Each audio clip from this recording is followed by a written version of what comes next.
You spent 3 years and a lot of money bringing a car back, and somewhere along the way, you started wondering who ordered it new, who drove it off the lot, whose family took it to the coast in 1968.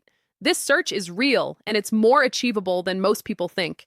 Start with the VIN. On older cars, it's shorter and less standardized than modern ones, but it still encodes the plant, the model year, and the sequence. Some manufacturers maintain archives and will sell you a build sheet or a certificate showing the original order specifications and occasionally the selling dealer.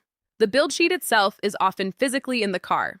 Restorers find them under seat springs, above the glove box, behind door panels. The factory stuffed them in, and nobody removed them. Title history is the main artery.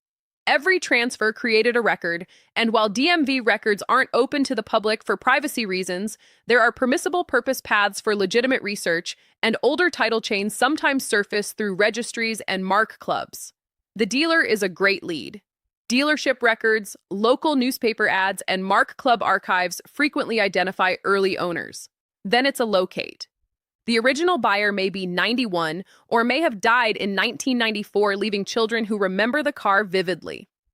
People Locator Skip Tracing has been finding people since 2004. If you've got a name from a build sheet, we'll find who's left.